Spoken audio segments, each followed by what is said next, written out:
There you go. Yes, yes. And if you give me just a second.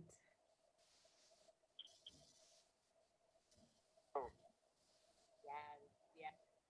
All right, we are live, gentlemen. We are live, Realtors Roundtable. So glad to have you guys here. And I am going to again monitor our chat from a different device. But before we get started, thank you guys. Thank you all so much. We have a returning guest and a new guest, and that's what we always want to have happening here at Realtors Roundtable. For those of you who have joined us, thank you for tuning in with us again this Thursday for our Realtors Roundtable. I am Carmelita Turner, the realest realtor you know, and the proud founder and CEO of the brand called Carmelita, and you have found us here on my channel called Carmelita. And one of the things that I mentioned last week when we launched Realtors Roundtable is that I love to have intellectual conversation. And so a roundtable is where you come to do just that. You come to have conversation, discussions, deliberations. I'm sure Craig is going to drop some more SAT words this week. He was hitting us with so many last week. Yeah. Cleon, yes, it was definitely good to see. So let me just do some quick introductions so that everybody can know who's here on the panel today. So we'll start with our returning panelist, Mr. Craig Gilbo Jr. Last week I said you should have had a theme song, Craig. I didn't bring one. Oh, wait a minute. You're driving for dollars again. I know this is so weird. Remember the Fred Sanford song? Do, do, Dun do, dun dun do. dun. Yeah.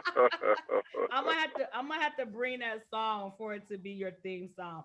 Craig is our brother who is out in the streets daily, really driving for dollars, helping clients, helping people all the time who are in need of his assistance.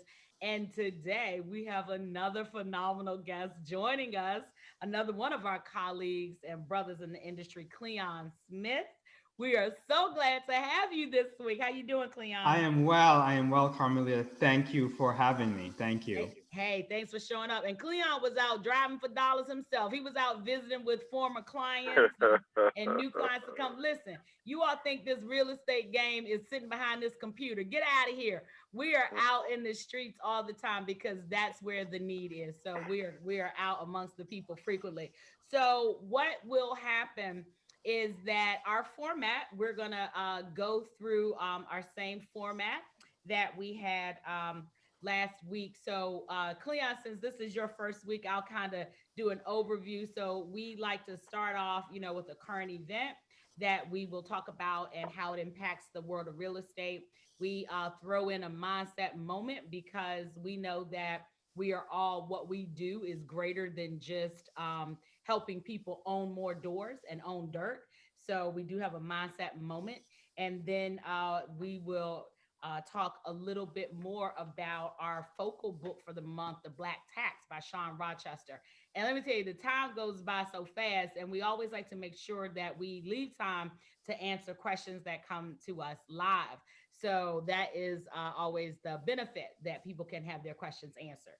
So without any further ado, actually, I want to skip around. I'm going to start with the mindset moment first because let me tell you what I heard this morning. I don't know if you all are aware of this. The month of September is Suicide Prevention Month. Mhm. And today is, I believe they called it like International Suicide Prevention Day, which I thought was very interesting.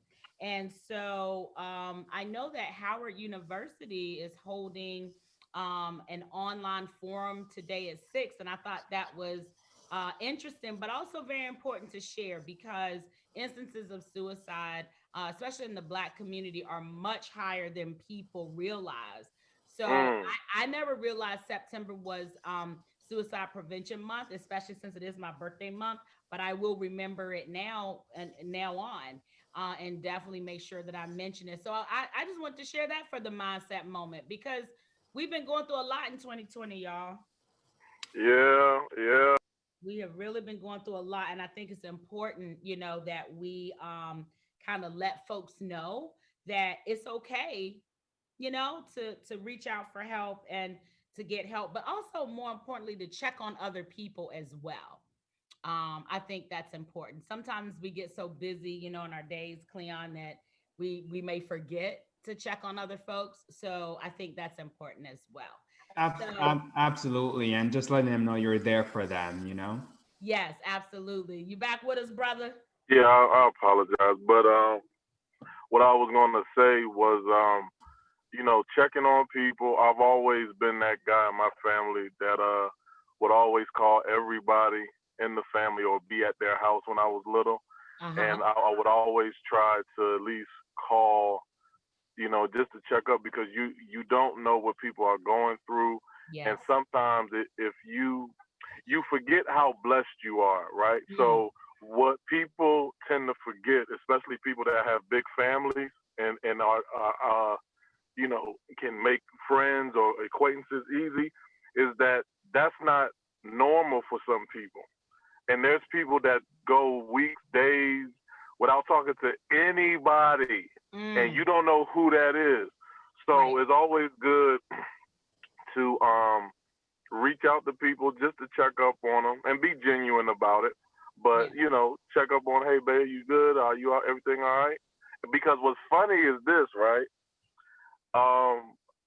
This happened a year ago. I saw what's happening now. Believe it or not, there's going to be an industry, or there is an industry where you can pay a person to be your friend. What? it's gotten it's gotten to that point, right, to where, and again, this comes from, in my opinion, from my observation, the lack of balance people have between technology and being, interacting with the human side of, earthly things. And Sure. so what Sure. happens Yeah. is everybody is shifting so much onto the technology that they are losing the aspect of how to start a conversation, Okay. what it means to read body language. And I've told my friends, and I'm gonna put a period here. I told many of my friends, if you have been very genuine and you love talking to people, you're gonna have to teach people how to be people. Mm. Whoa. I'm telling you right Whoa. now. That's You heard it deep. first. You heard it You first. heard it first on You Realtors heard it first. Roundtable. It's going to be an industry, and it already is. I already done told you, and you can look it up. People are paying people to be friends because they don't know how to.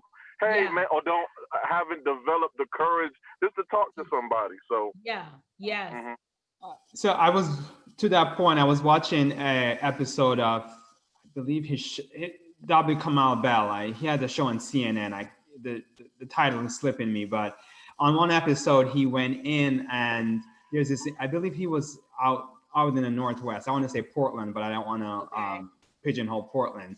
But he's somewhere in the Northwest, and where he was able. There's this company where basically you pay for the session to be, it's a non-sexual, but it's like you're basically, I guess they call it spooning, or Oh, just another you're yes. basically paying for companionship, like how Uh-huh. at home with your significant other, and it's all, there's touching and there, but it's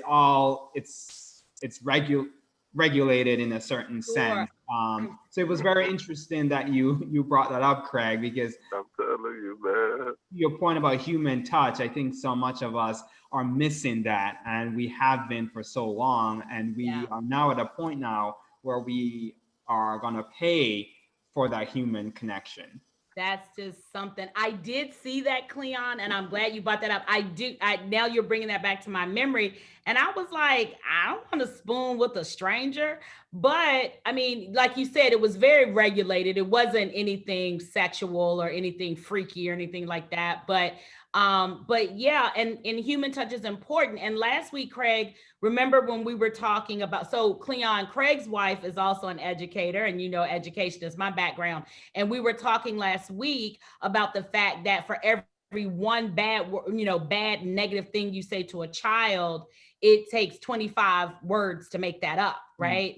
So when we talk about human touch, even in babies, there's research, there's loads of research out there on how important touch is and connections.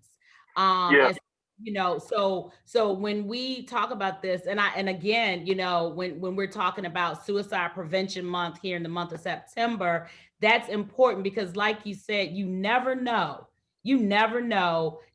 how someone is going throughout their day. I can't imagine, and now you all know I am very private, but for those folks who are in my intimate circle, I love having a good conversation with you guys.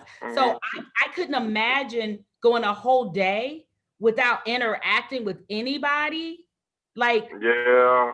hmm And, unbelievable. and and I wanted to be very clear, not so much the actual physical touch, but the actual human factor of talking, carrying the conversation. Because if you're not able to articulate yourself, then that builds up stress, Yeah, frustration, and yeah, that sometimes can lead to what we're talking about with the initiative, the suicide stuff like that. So yeah. it's very imperative, like you were saying, um, to be authentic, and that's why it's so. Again, I love this word, SAT word of the day. SAT Again, word. is apropos because this is the realest realtor, and what's happening is that's becoming a currency.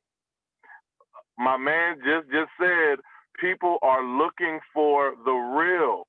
And like Mm, I told you some time ago, where back in the day, and shout out to KRS-One for really showing this to me.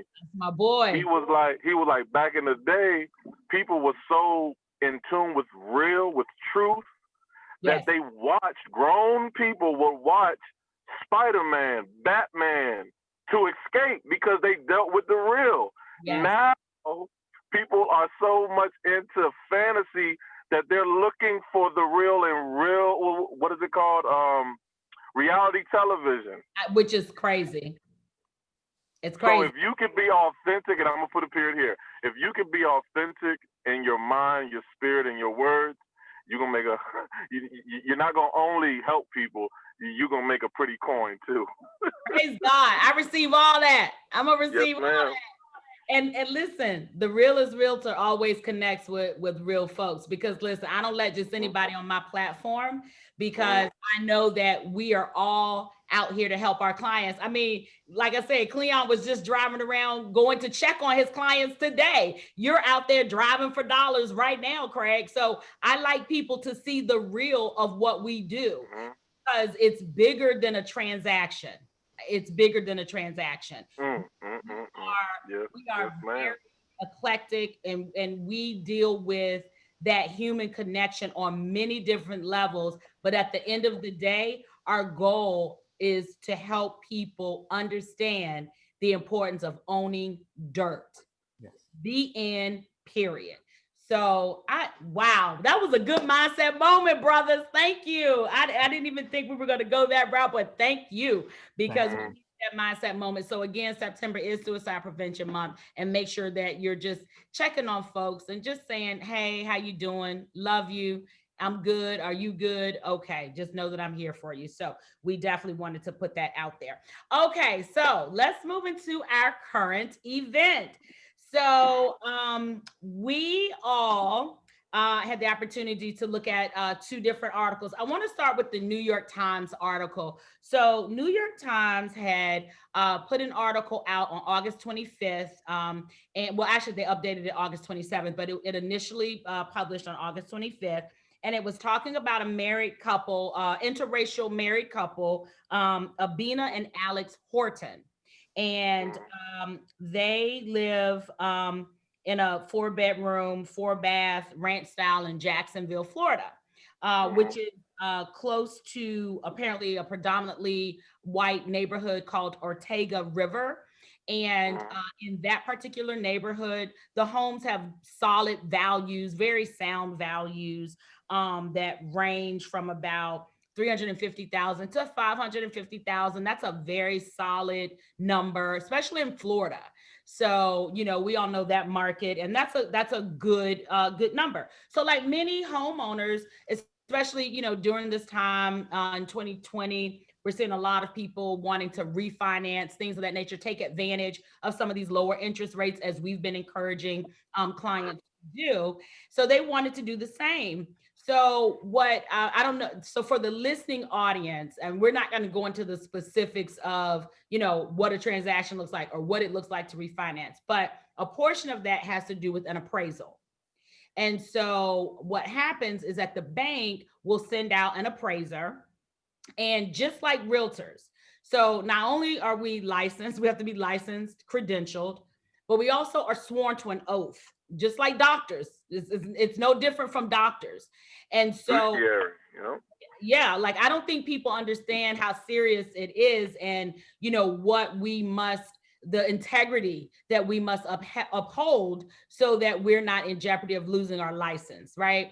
So the same thing that applies to doctors, the same thing that applies to realtors, that same thing applies to appraisers, that we are not able to go in and make any different, do anything different based on race or gender, marital status, none of that. Like that, none of that is allowed. You're basically just going in, clean slate. It's a house. Every house, they all start to look alike over time. So, you're not allowed to do those things. Now, having said that, for those of us in the industry, what happened to this couple? Apparently, the first time the appraiser came, the wife, who is African American, was home.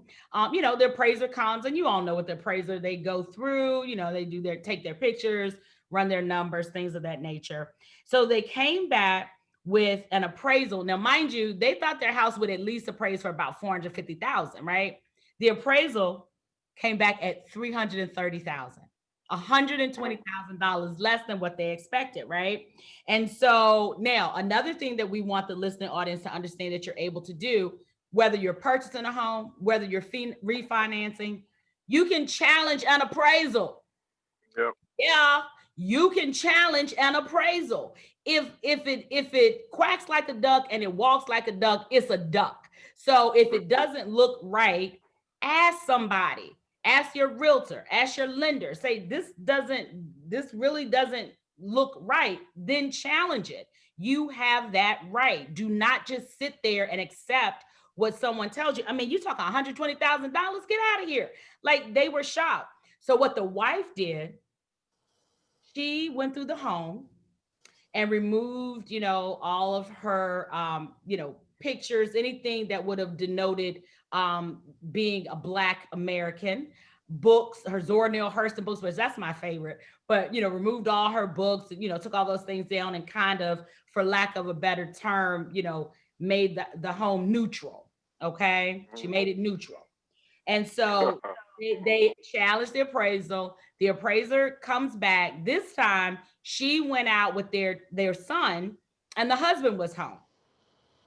And so now the appraiser comes, the house is pretty neutral, and then there is a white man there. So, again, just goes through, does the appraisal, no big deal. Guess how much it came back at? Do you remember from the article?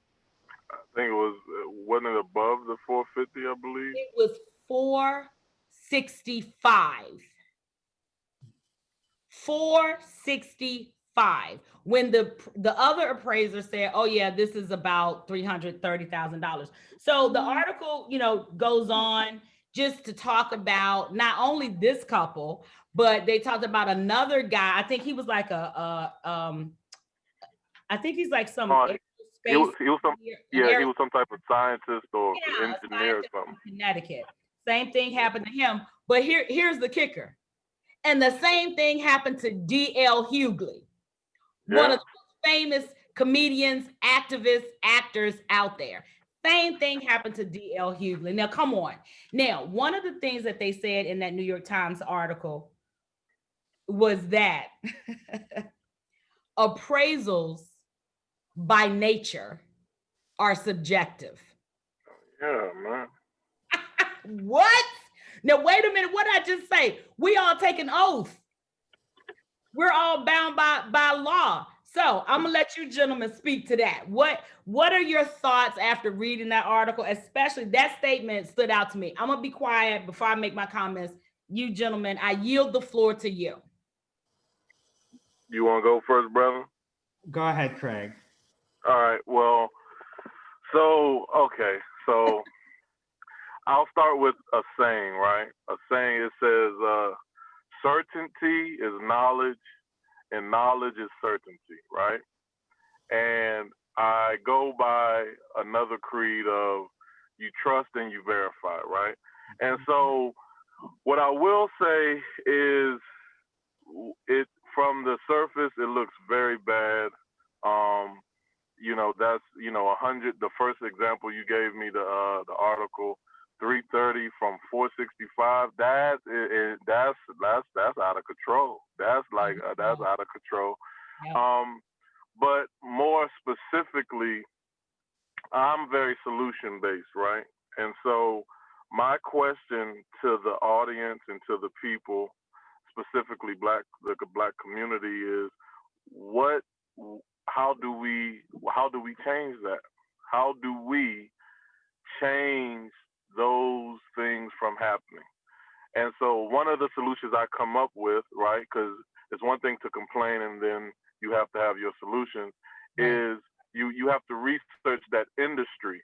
And what I've found over the years doing real estate is that we don't we don't frequent that industry.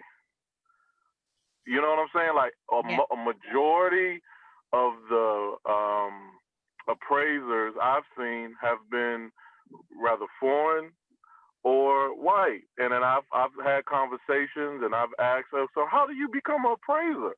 And he was like, oh man, I believe before you only had to have your degree and this and that, but man, I'm loving it. And he said this to me. He said, we're running out of people. Like the people that have been in there, Yes. they're aging out. Yes, So that's one. So that's my solution. I have some more to talk about that. But for me, when I hear things like that, I'm like, so how do we change it? And one of the ways we can change it is to educate our people on opportunities to make money that will influence the overall scope of housing for black people. Yes. So that's what my thoughts. Yep. Good thoughts. Go ahead, Cleon. And Craig, to add to what you were saying, maybe this is a pipeline thing for realtors who are, maybe are retired or, they've decided to take another, take their career in another direction, or maybe they're stepping out of the industry for a while, maybe to do kids or family, that because it goes so much hand in hand in what we do as a realtor. So this could be a great way to leverage our knowledge of real estate to further that mission that you have of, more representation. More representation leads to, more equity. So absolutely, I think to add to your solution, Craig, is maybe, realtors who are aging, not I want to say aging out, but who are decided to make a change in careers or stepping away from the industry. Maybe this appraisal pipeline or appraisal wing, so to speak, can be a place where they stay there for a little while until they decide to come back. And I think the industry will be better off for that. Absolutely. Definitely. I like those solutions. We do need more representation. And as so the educator in me will say, I don't think people are aware, and I know Cleon, you and I have talked about this before. I don't think people are aware of all the ways you can serve in the realm of real estate. Right? You don't have to just, be a real, and I'm not gonna say just be a realtor, but I mean, that's not the only thing that happens in the world of real estate. I remember when I first became a realtor over a decade ago now. And I went to my, how we have to take our ethics class and our introduction at our association. And when they said that 42 other people get paid off of one real estate deal, that's a lot of people. It's a lot of people. So that means that there are a lot of, different industries that feed into what it is that we do. So I don't think people understand how many moving parts there are in one deal that we navigate on a regular basis. And then when you look at this New York Times article, and they mentioned that appraisals by nature are subjective. It's a whole bunch of stuff that's subjective in this world. And so for me, and I'm speaking for Carmelita, the realist realtor, my goal is to put more Blacks into ownership, to own as many doors as possible. That is my desire and my heart's mission to do. And so when you mentioned about educating ourselves, yes, listen, that's why you need to connect with the realtor. I said it last week. I'm saying it again this week.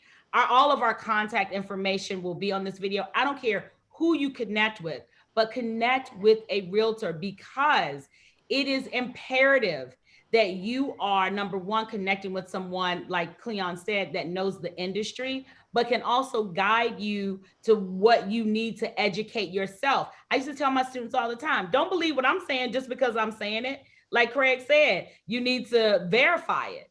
You need to verify it. And so that is what we are out here doing each and every day for all of our clients. And it's not that I don't work, I'll work with anyone, but my mission is to put more Blacks in home ownership for reasons like this. Because not only do these things then impact their ability to build wealth and equity in the number one equity yielding, appreciating item, which is real estate, but it then hinders many generations to come. So imagine, so now they lived in a diverse community. Imagine if they lived in an all Black community. And that's what we saw in the Brookings article. Actually, Cleon shared that article with us from the Brookings Institute about the assessments in Black neighborhoods.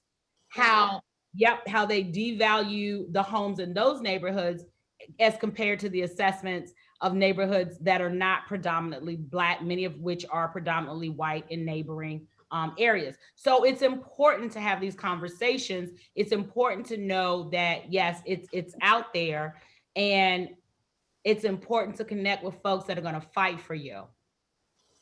Period. I mean, that is just vital. I'm sorry. Go ahead, Cleon. No, I was gonna just add to what you were saying that the Brookings article, I read it a couple months ago, just looking at some of the data, and this is, they're using census data. It's not, it's not just anecdotes, right? So, I believe the number was on average 20. It's in the 20s. I want to say 23%. Carmelita, do I have that number right? 23% on average Black, a predominantly Black neighborhood that is 50%, 51% or more Black. It's considered predominantly Black. When you have those neighborhoods, homes on average are 23% assessed less. That's less. Yes. Okay, so that means Black assets are undervalued in Black communities 23% less. So that's 22 cents on the dollar. So that's huge. That's huge. That's huge. So going back to community building, like if we want to build that beloved community, we should start there. Let's invest in our communities because we know the value of them. We know the value of that neighborhood restaurant. We know the value of that walk to school. We know the value of having our aunts live around the corner. We know the value of being close to, the places that our dear loved ones might be buried or so. So we know those things are valued. They're not going to always show up in that assessed value. So we know they're going to under-assess, right?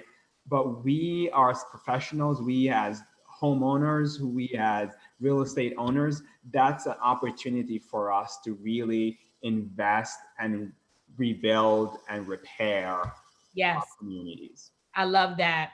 And you touch on something with that, Cleon, about investing in our communities and owning in our communities. People, when they hear the word gentrification, they think it's a bad word. You can gentrify your own neighborhood. Yeah, I said that some time ago. Right. And I'm glad you brought that up because I think the Brookings, is Brookings, correct? Yeah, Yes. Yeah, article really spoke to me in another way in regards of mindset. I guess we're going back to mindset specifically for the black community, and it's two things that I want to, from my experience, um, really say, and that is when you are dealing with our people, our community. A wise man told me, you have to love us more than we hate us. Mm. Okay. Wow. And went through my travels, I've seen a lot of people say, I'm for the community, I'm for the community, but they really don't understand what that means to really build something. I've seen a lot of people truly not understand what investing is. I've seen people say things about investing and then misrepresent it as a scam. Mm. I've seen people, and I'm gonna get some good stuff, but I'm just giving you the game that I've seen. I've seen people negotiate deals that didn't favor them, realize later that it was a bad deal that they negotiated, and then blame the person that was on the other side of negotiation as a thief. And it's Wow. like, nah, brother, but Right. these are the things that I want the viewers to understand is that you have to really educate yourself on the game, the Right. money game, the investment game. Because if you don't own your stuff, you can't have here we go. There's a golden rule. And I talked to Carmelita earlier today. And one of the rules in this book is called Becoming Your Own Banker by Nelson Nash. And one of the rules is this is called the golden rule. And the golden rule is the one that has the gold makes the rules. Cleon likes that. He knows that one. I have heard that one often, and every time I hear it, it just speaks to me because it is the truth. Look around us. Mm-hmm. Who makes the rules? Yeah. Right? And what's funny is this: when you get on the investment side, right? Now, I'm not saying that there's no tomfoolery shenanigans with that side either, okay? Because you have to understand, and I'm not gonna go too far into it. We as the black community have to understand how this system views us. We don't really understand that, okay? Now that's a little. I ain't gonna go too deep, but you have to truly dig, and the research is there to see how the system views you. Now, I read a lot of books, okay? I read a lot of books, and I'm going to come back to what I was going to say about the investment side. I read a lot of books, and when I'm reading these books, a lot of them are by Caucasian people, and they're genuine in their writings, right? And when they're talking about history, they say things, and you're like, well, hold on, why didn't you mention this? Mm-hmm. Where am I? And that's not saying that they have to do it, but they're not thinking about you. No. No. They're not thinking about you, and not even in a bad way. They're focused on what they have to do, whether it hurts you or whatever, right? And so my point was, you have to understand the game. So the investment side, as far as appraisals, kind of bringing it full circle, is that when you're dealing with investments, especially commercial, the appraisal is very black and white. It's your expenses and your income. Mm. And that's how, and then there's some other variables, and you do some mathematics, and right there, this is how much it is. There is no discretion, is no, what's the word, discretion. It's no, I'm thinking about it. It's the numbers. So just imagine if we came together on some very forward investment thinking. We were not even leaving it up for you to think about doing some tomfoolery. Mm-hmm. Right. And that comes from investing in ownership. So that's what I wanted to say And about that's that. interesting too, because yeah, that's interesting because when you talk about the numbers just being the numbers. Yeah, because they're, like you said, it doesn't leave any room for subjectivity. And then I wanted to also piggyback on what you're saying about, that's why I'm very unapologetic about my There you mission. go. I'm very Talk to him. unapologetic because Talk to him. other communities don't apologize for servicing their community. Okay. So I'm not going to be out here saying I'm number one sorry for being a Black woman, because I'm not. That's why people imitate the woman just quit from George Washington, pretending to be Black. Yeah, okay, because everybody wants to be me. So yeah, so I'm not going to apologize for that. I'm not going to apologize for educating the community. I'm Black first, as Dr. Watkins says, B1. I'm Black first. So I do not apologize for educating my community. I don't apologize for helping my community, and I never will. Like I said, I just did 50 laps around the sun. Prayerfully, I got 50 more laps to do. There you go. Talk to him. Until the end, that is who I am here for. So I don't apologize for that at all. And when you talk about where are we in those books, like how they are not thinking about us, especially in this realm of real estate, when we look at redlining, all those things that started back in the 1930s. So here we go. So normally we do our books at the end, but there's one book that came to mind when you were talking, and I don't know if you all have read it yet, The Color of Law. Yeah, And yeah. that is an awesome, awesome book. Yeah, I just got that book. Yep. Mm-hmm. Yep, Richard, I always said Rothstein, Richard Rothstein. Yep, a white guy. Yep. Yeah, actually, I got to see him speak, and he autographed my book. Watch out. Yes, at the Congressional Black Caucus last year. So I met him in person. And listen, the most humble guy, nice guy. He literally sat at his own table and sold his own books. I'm like, what? There you go. Talk to him. That's hustle right there. He said he loves talking to the people and educating folks, just like we're doing here, on where the Black experience is missing. So when you look at books like The Color of Law, where he's talking about how, when whites were, and when the government was creating all of the communities in the suburbs for the low income, middle income whites and folks returning from wars, but how they were pushing the Blacks into the government projects, basically, as they later became, how there was no consideration for wealth building and generational wealth foundations for Blacks in that equation, because that wasn't their intent. It was never their intent. So then when you start thinking about not just that segment of time, but when you look at books like The Black Tax, that we've been reading, that we'll be discussing, and how it goes back from not just those periods of time, but slavery, and it starts to calculate the amount of wealth that was stolen, taken, or just denied to Blacks. It's a problem.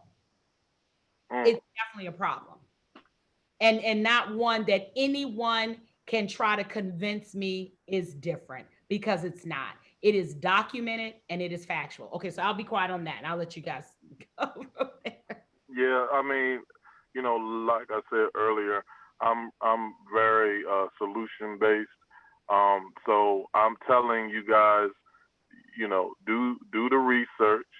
For those that feel like, for those that feel like, it's not that bad, it's just a one-off thing of how the system views you, all you have to do is read the books. And once you read the books, I would suggest you read business books, investment books, go to different clubs, start putting yourself around these type of minds, and you'll realize that, hold on, it's a whole different world out here. And in this system, the system's money is God. See, you have to understand. You have to understand that, okay? And once you understand that, then you can play the game. We're at a card table wondering why we're losing, playing against two uncles and a cousin.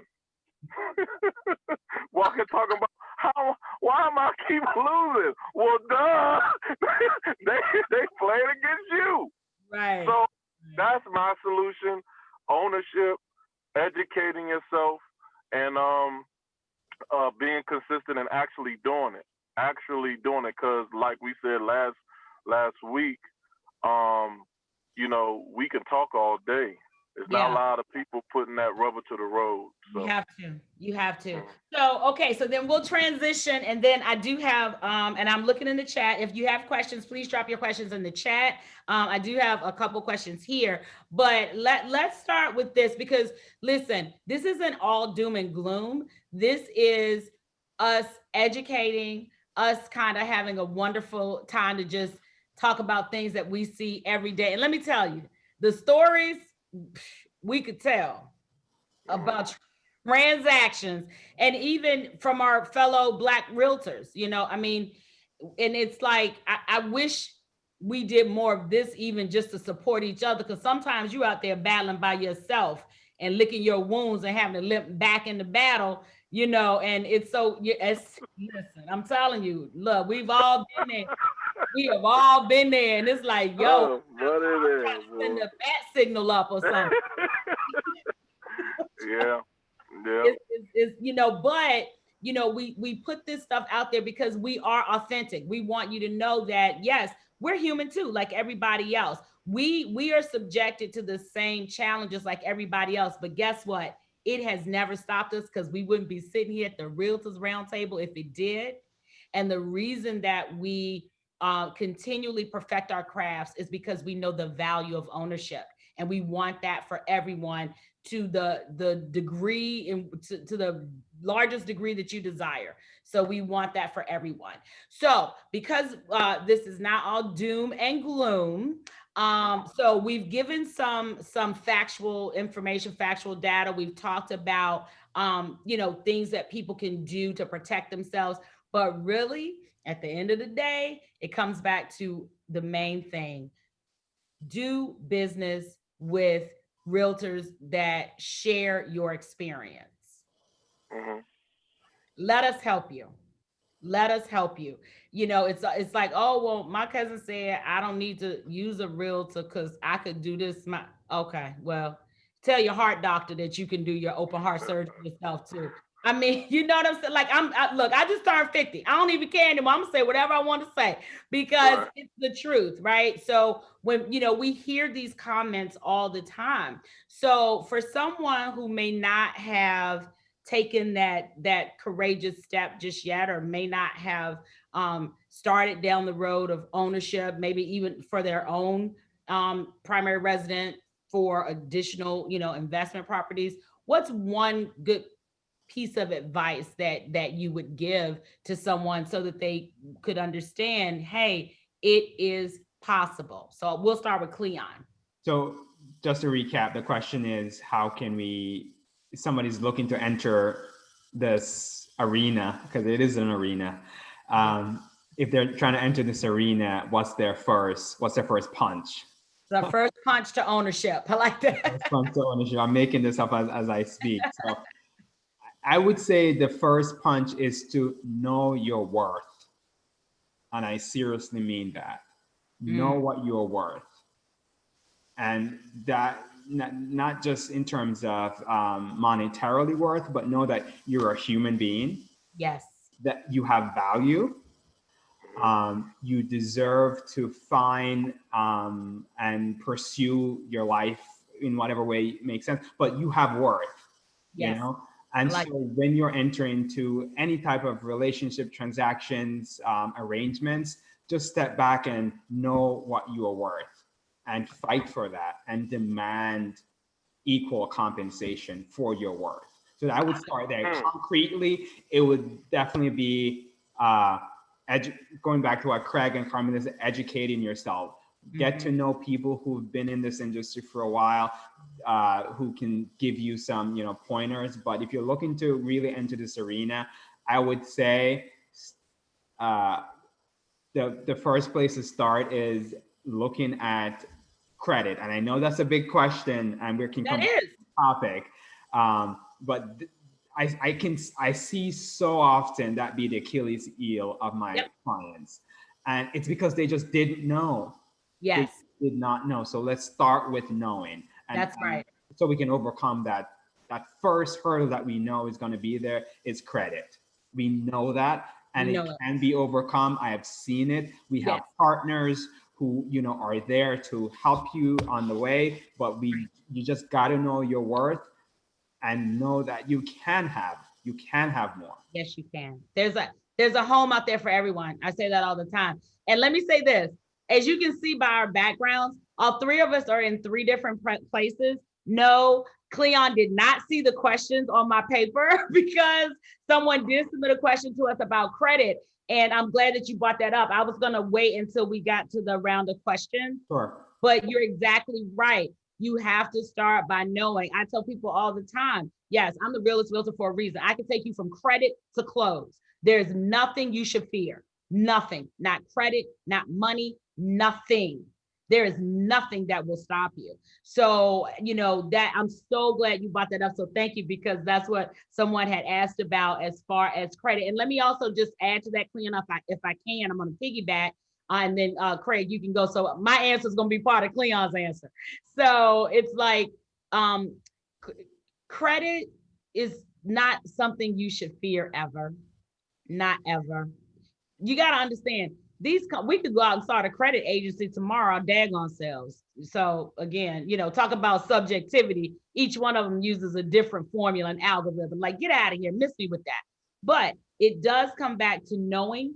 It does come back to, you know, just getting help. Like you said, Cleon, identifying folks that can help you, and just taking ownership and responsibility, because, you know, it's okay. Life happens. We all, like you said, many times we just don't know. And in our community, many of our parents didn't know. Many of their parents did not know. We're sitting here telling you that Blacks have historically been, from the Black tax, at least, and this is a meager estimate, 1.4 trillion, that's a T, dollars behind the wealth advantage curve, because of all of the land, the dirt that was either taken from them or denied to them. That's a big number. It's a big number. So we have, so when we're out here saying, yeah, we're working like mad, yeah, we really are. But at this point, I'm just going to be honest and say, I can't chase you to bless you. Right. I can't. But we show up at these realtors roundtables, and, you know, I show up on the Realist Realtor podcast because whoever needs to hear will receive. So I'll put as Craig said, I'll put a period right there. Craig, would you like to add something? All right. So for me, and when I talk, because again, for those that don't know, I started on the investment side, and then I got my real estate license and became a realtor. And so my perspective is, from what I'm experiencing, drastically different than a lot of my contemporaries. But at the same time, you know, I'm learning this side of it as well. And what I typically tell my clients, period, is I'm here to edify you and to get you to become independent, right? I want my people to become independent thinkers. And so what I would tell somebody trying to punch in, right, I would say go to not only realtors, but go to investment meetings. Mm-hmm. And what you're going to find is, when you do it from both sides and really understand the totality, because one needs the other. I don't think people really understand that in real estate. The agent needs the developer, I'm going to call it developer or investor, and the investor needs the agent, okay? But and I'm just going to speak frankly, it seems like there is a rift between those, and I don't like that, and I'm trying to bridge that. But anyway, so look, you're here with us. We don't have any beef with you. Right, don't beat me up, right? We make some money. So what I would tell people is, when you go from those two perspectives, that's when innovation and creativity comes in. So now you're like, okay, well, let's just say, even though credit is important, let's just say you don't have the credit, but you want your property. When you understand the investment side of things and you understand the more conventional side, you'll say, okay, well, I can move this around, I can move that around, I could talk to this lender, I could talk to that lender, and I can get my ownership going. And so if I could do seller financing. I could do seller financing. I could do a whole lot of stuff. A whole lot of legally. Yes. And what's funny is when you don't educate yourself on these things and an opportunity presents itself because of your ignorance, it'll fly over your head. And I remember being in high school, right? I went to Dunbar Senior High School coming from Silver Spring, Maryland, Springbrook. So I came from Montgomery County, the suburbs, to the to the hood, right? And so I've never heard this. Dunbar. Shout out to Dunbar, right? So I was in school, and for the longest, as long as I could remember, up until that point, it was told to me that ignorance is bliss. So I'm walking, and it happened to be an African-centered event, and so I happened to bump into this guy, and I remember it vividly. He was a tall guy, and I happened, for whatever reason, said, "Man, ignorance is bliss." And he stopped in his tracks, turned around, and he said, "You know, in Africa, we say ignorance is evil because what you don't know will kill you." Man. So coming full circle back to when we first started, you have to educate yourself. You have to understand what system you're in. So many people say ignorance is bliss. That's the American way. Ignorance is bliss. But where we came from and where we was taken from, many of us, our people are saying, no, brother. No, my child, my sister, ignorance is evil. So that's the information I will impart on to them. Yes. Know the whole system so then you can be able to be a creator and an innovator. I love that. I like that. I'm adopting that. Ignorance is evil because what you don't know can kill you. Come on now. Yes, that is powerful. Guys, I told you the time we're at 5 minutes. This happens every week, like every week. I told Cleon the time flies by. Okay, so I don't see any questions in the chat, but so you already answered the one question that we had about credit and just having credit concerns and things of that nature. And then I want to also go back and highlight something before we do our rapid fire, something that Cleon said about knowing your value. I think the easy way to gauge that, if someone doesn't make you feel good, don't do business with them. You don't have to. You know how many lenders out here? I could give you 30 out my phone. Always, they send us emails all the time. You know how many different, not realtors are out here. There are 3 of us right here. If your personality doesn't fit with someone, or if they do not show and deal with you with dignity and maintaining your honor as well as their own, don't do business with them. Period. Because what do they say? One pony doesn't stop the show or whatever.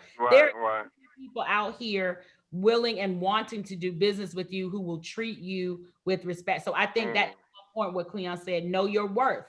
Know your worth. And let me tell you something. Let me be real clear. I don't care if you coming to us for a rental. I don't care if you coming to us for $100,000 house or for $1 million house. You will be treated the same by the folks on this panel. Watch out. Okay? So if you can't find someone like that, then I guess you better connect with one of us, because do not allow people to treat you any type of way. I just wanted to say that. Sorry, just moved it. And just to piggyback on real quick. See, we have to understand that, and we can't be afraid of losing things we've never had. We haven't had anyway. So, we have to understand, and there's a confidence that comes with that. You have to understand, like, hey, I want this home or I want ownership, and I'm selecting, I'm not convincing anybody. because I have to know what my worth. See, and I'm glad Cleavon said that, because when you don't know, somebody gonna tell you. Yeah. So you got, that is very dangerous. That's That is dangerous. very dangerous. and especially in negotiations, because we do a lot of hard negotiations in a sense. And when you go in asking, I mean, what do you know? And again, it's not. I'm not saying not to ask for knowledge, but when it's something that you want, and you go in there, well, I don't, I kind of don't know. Then people are licking their chops. Oh, she don't know. Okay, well, I'm gonna tell you. So you never go in there asking. You have to identify your worth so you can tell, hey man, this is what I want. Now I'm listening to you. Okay, that makes sense. That doesn't make sense. Okay, well, I could change a little bit here, but this is what I want. Right. You can't do it. I appreciate you, brother. Next. Yep. Yep. Keep it moving. And that's why, so folks always, it's so funny because like they'll call us, right? And they want to start looking at houses right away. Let me tell you, the first correct thing you did was you called a realtor. That's the first. Right. Now there's a process. Fall in love with the process. Let us take you through the process, because we would never, do anything that was not for your greater good. So that's definitely important, falling in love with that process.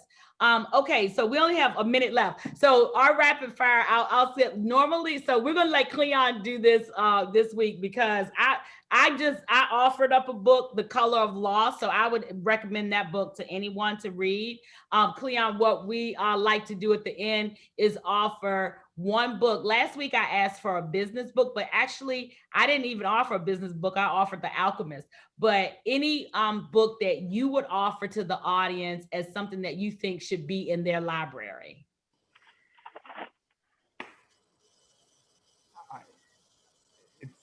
I'm sure it's not a book, it's a magazine series. It came out last year. It's a 1619 project from the New York Times.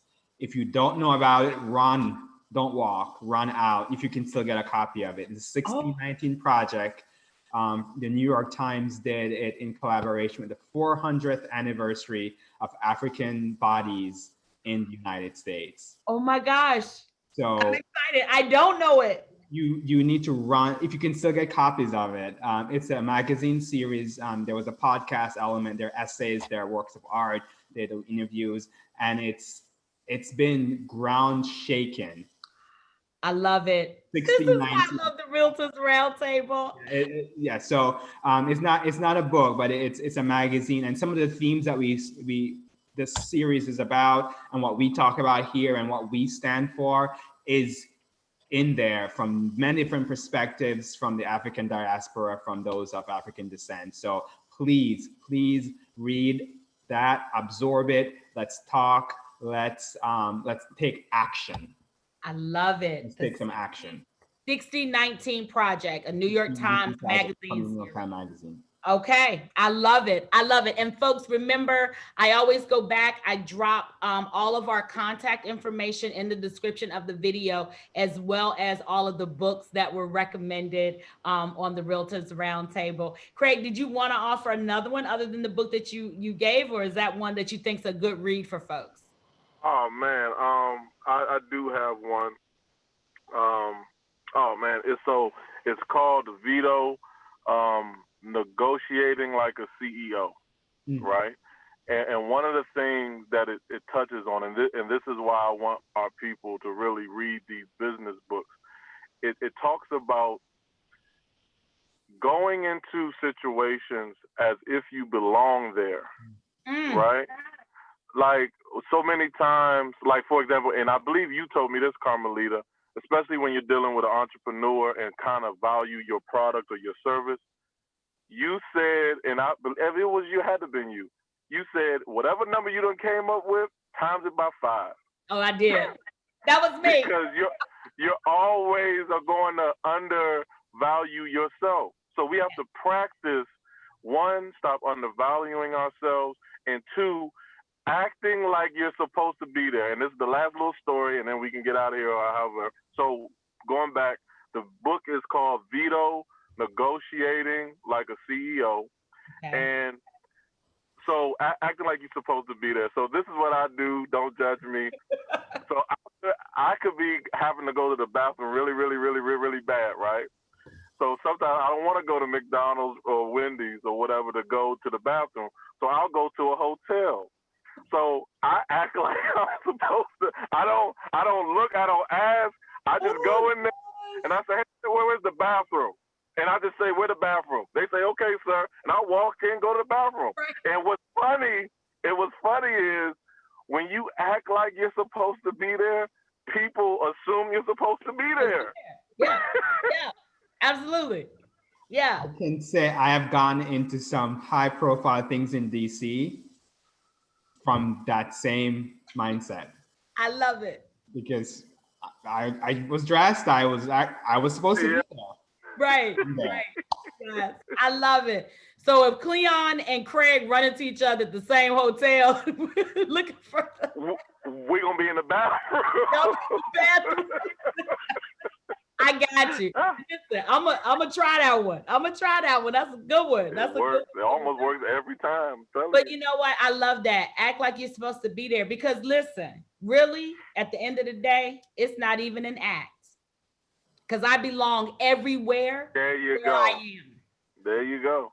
So There it's you not go. even an act for me. So yes. Oh, guys, I hate that this is over. I love our Realtors Roundtable. Folks, thank you guys for showing up each and every week. Listen, before you go, give us that thumbs up. Leave us a comment that will help other people find us. And this is just each week going to get better and better. We definitely want, keep sending us those questions. Ask your questions live. And we will be here the whole month of September. And I told you the time goes by so fast. So next week, I think we're just going to launch right into the book so that we can have time to talk about a lot of that important data for folks. And then, and we'll be able to do more of that throughout the month of September. And we're going to bring some helpful tips for how you can start your journey to ownership, whether you're looking to get that first your primary residence ownership. For our millennials, maybe the better thing may be to get an a multi unit property first, live in one, earn income off the rest, and then keep going from there. So we're gonna Awesome. that's on the agenda for next week as well. Folks, this is Carmelita Turner, the realest realtor. I've had the privilege of being here with Cleon Smith and Craig Gilbo Jr. here on the Realtors Roundtable. We will be back next Thursday at 4:30 p.m. where you can show up and have your questions answered live. Guys, All thank right. you so much for doing this. This was awesome.